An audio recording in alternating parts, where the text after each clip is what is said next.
So I made a hot sauce that was fermented in fish sauce instead of regular salt, and the results were interesting. I had an abundance of these beautiful orange Thai chilies, so I chose to pair those with some other Thai flavors to make a fragrant, funky, Thai-inspired hot sauce. Want to know how it turned out? Then stick around to the end of the video.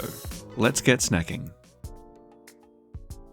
So this is my Thai chili plant, and as you can see, it's been really productive. It's produced hundreds and hundreds of these beautiful bright orange pods, and as you can see, there's so much fruit here that it's actually weighing down the branches. So I think it's time to give it a bit of relief by picking a whole heap of these beauties and making some hot sauce.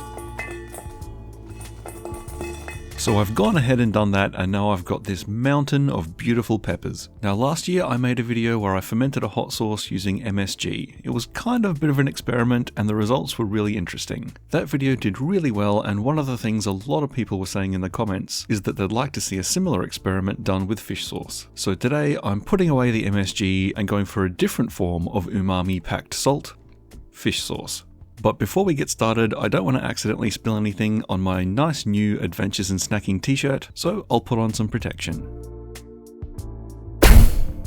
Ah, that's much better. This apron will do nicely. Plus, some extra pockets for storage.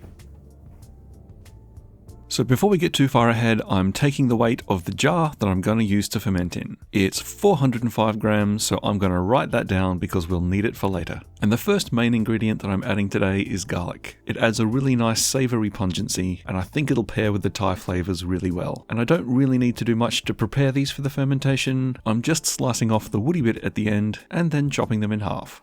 I'm using one whole head of garlic for this, and this particular head has 13 cloves. Into the fermentation jar they go, and then we'll move on to the next ingredient, which is a nice big knob of fresh ginger. Fresh ginger will add a lovely pungent aroma and complement the flavour and the heat of those chilies really nicely. And again, I'm not wasting too much effort on prep. I'm not peeling it, and I'm just chopping it into a few chunky slabs. And then they're going to go and make friends with the garlic in the jar. Now it's time to get the chilies organised, and the first step there is just removing the stem from each chili. In total for this sauce, I'm using 130 grams of chilies, which in this particular instance is 69 chilies. Well, that's a nice easy number to remember.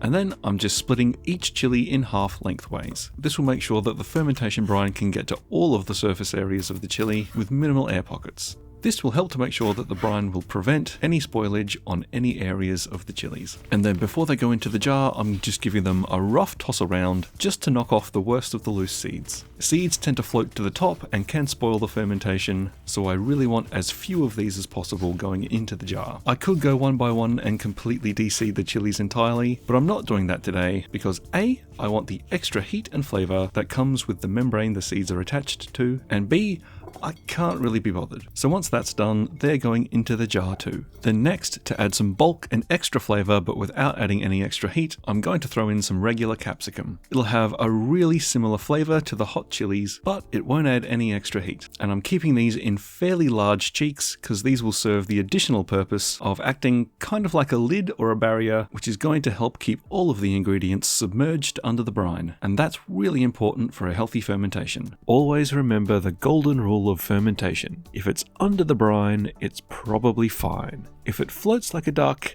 it's probably fine.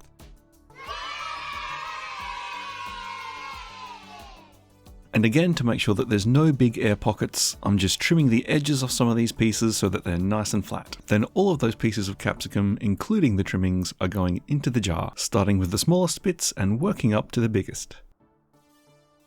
And once that's all in, I'm filling the jar almost all the way to the top with some filtered water. I'm just leaving a little bit of extra space in the jar because we still need to add the fish sauce. Now, to work out which particular brand of fish sauce to use for this video, I reached out to my viewers by putting a poll in my community tab, and you, the audience, chose 3 crabs. So that's what we're going with today. Now, I've actually not used this particular brand before, so before we throw it in, why don't we check it out first? It pours a beautiful deep amber colour. When I give it a swirl, it seems fairly viscous. It clings nicely to the side of the glass. It's got a strong and fairly complex aroma. I'm getting lots of savoury notes. I can smell the saltiness and a good amount of that fermenty fish sauce funk. Let's have a taste.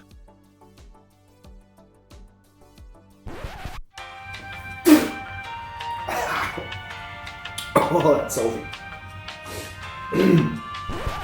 Okay, so I guess it's not intended to be drunk straight. It's not actually bad by a long shot, it's just really strong. It's very salty, super savoury. It's got a little bit of sweetness too, which I wasn't really expecting, and that actually gives it a really nice balance of flavours. Let's just hope it ferments okay. Now, to calculate exactly how much fish sauce to add, I need to know the total weight of the contents of the jar. So the jar with the contents now weighs 1,273 grams. Now, if we subtract the weight of the jar that we measured earlier, which was 405 grams, that means the total contents of the jar is 868 grams. So I should probably take a second to talk about why I use the total weight of the ingredients for my salt calculations and not just the brine. Because every time I make a fermentation video, I get a bunch of comments telling me that I'm doing it wrong. And that's absolutely fine. Mostly it's just people who calculate it differently to me who are trying to be helpful. But occasionally I do get a few people who sound like they're actually trying to start a fight.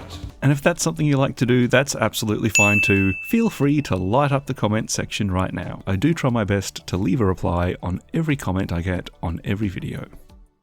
A lot of people just focus on the concentration of the salt in the brine for fermentation and don't factor in the weight of the food. And there's not really anything wrong with that. It works perfectly well for many people. The reason that I base my salt calculations on the weight of the brine plus the food is because I learned to ferment foods by referencing websites like this one, which is run by a qualified microbiologist, so they know a lot more about the science of lactofermentation than I do, and this is the approach they recommend. Mainly because it gives you a consistent level of salt in the ferment regardless of variables like the water content of the food that you're fermenting and how tightly it's packed into the jar. But regardless of whichever method you use, I find that lactofermentation is a fairly forgiving process, and as long as you follow the basic principles, you'll probably have a successful result. So if you use a different method, why not let me know down in the comments what works for you. So I've figured out from a bit of Googling that this particular fish sauce that I'm using is about 3.88 times less salty than sea salt, which means to get the same concentration of salt, I'll need to add 3.88 times as much. So if I take the total weight of the jar and the ingredients at 1,273 grams and remove the weight of the jar at 405, that leaves me with the weight of the total contents of the jar at 868 grams. I'm going to make the concentration of the brine about 4.5% salt. That's a little bit higher than I normally use, but I really want the flavour of that fish sauce to come through. So I'm multiplying the 868 by 0.045, and then because I need to use 3.88 times as much, I'm multiplying the total by that, which gives me 151.55 grams. So now I'm very carefully measuring out the fish sauce and then pouring that into the jar with everything else. Then I'm kind of pushing the ingredients up and down a bit to make sure the fish sauce is well mixed in, to get rid of any air bubbles that might be sitting between the ingredients, and hopefully loosen up any remaining chili seeds that might float to the top. Now, if you've seen my channel before, you'll know that I'm a big fan of cheap and cheerful fermentation vessels, especially when it comes to finding DIY ways of allowing the fermentation gases to get out without letting any nasty stuff get in. If you're interested in that, maybe check out this video, which has some really good dirt cheap methods for doing just that. But this time around, because I'm looking to ferment this for a little bit longer, I've actually gone and got some proper fermentation equipment. On Amazon, I've bought this really handy fermentation kit. It comes with glass weights that are really easy to clean and do a great job of keeping everything submerged, and lids that have a built-in valve to release the pressure. You can even use the lid to record the date the fermentation started, because if you're anything like me, you'll probably forget to write it down. It also comes with this little pump. The idea here is that you can use it to pump the air out of the jar and create an oxygen-free environment, which is kind of handy. It's probably less useful right now, because as soon as the fermentation kicks in, it's going to produce CO2 and purge all the oxygen anyway, but where it might come in handy is later down the track when the fermentation has slowed right down. If you happen to open the jar for any reason to check on it and see how it's doing, finishing, you can use the pump to quickly re-establish an oxygen-free environment, which should help prevent any nasties growing. So if you're interested in these or any of the other equipment that I use, I'll leave a link down in the description so you can check them out for yourself. So this is now ready to go. I'm putting it on a plate to catch any overflow and putting that in a dark place at room temperature for a couple of weeks, and crossing my fingers that I get a healthy fermentation just like I would with regular salt, but maybe with a little bit of extra fish saucy funk. Let's wait and see.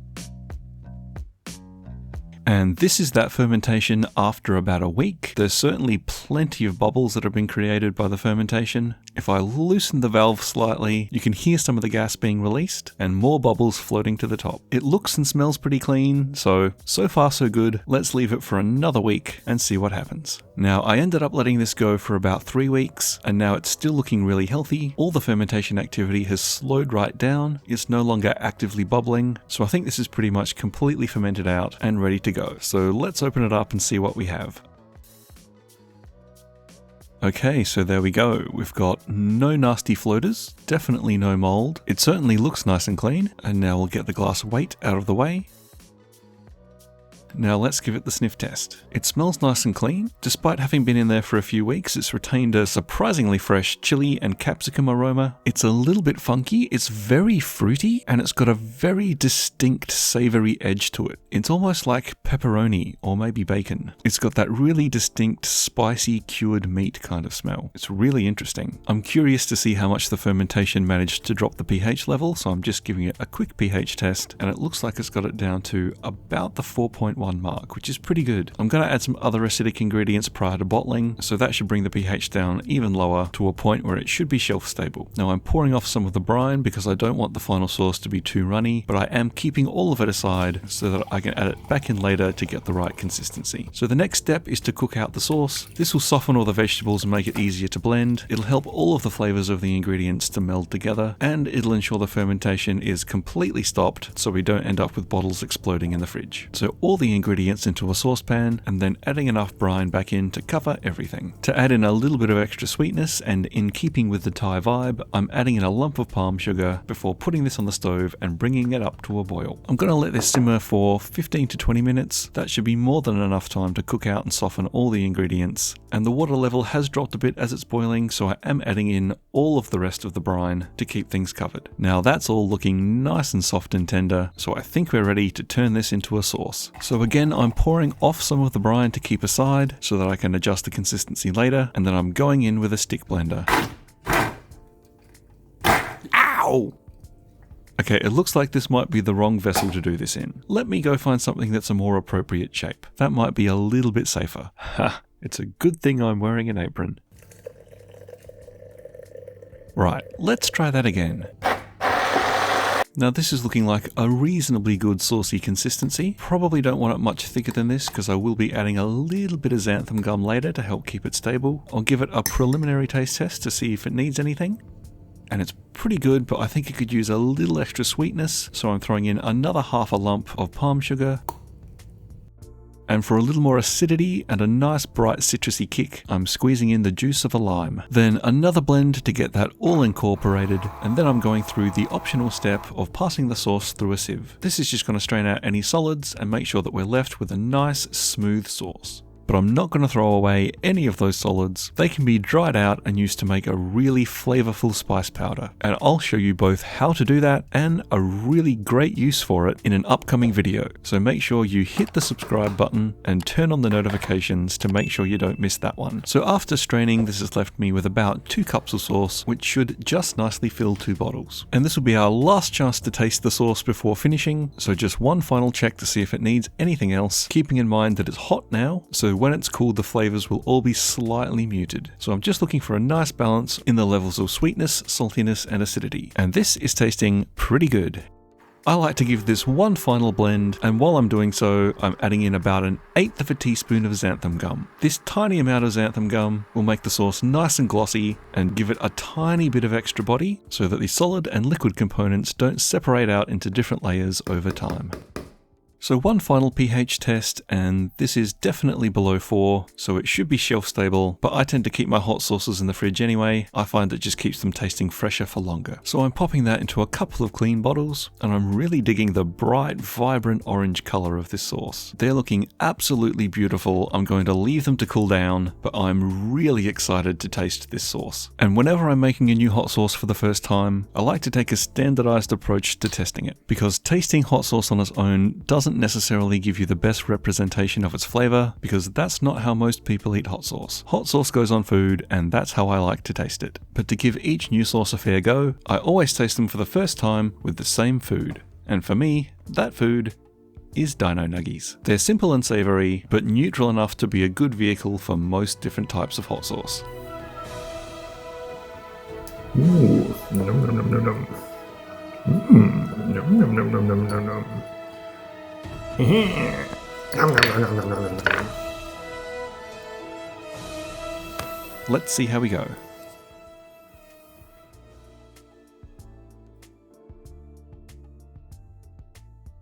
I'll just give it a second for the flavors to come out and the heat to kick in, and yeah, that's turned out really well. It's really fragrant. You really get a good sense of the flavor of the chili and the ginger and the lime. The palm sugar gives it just enough sweetness to give it some balance, and a nice manageable medium level of heat. And then once all those initial flavors fade, you're left with a really deep mouth-coating sense of umami that comes from that fish sauce. It's complex, it's really savory, and has a really, really unique funk to it that's quite difficult to describe, but really delicious. This sauce is way better than the MSG fermentation, and definitely an experiment that I'm going to try again.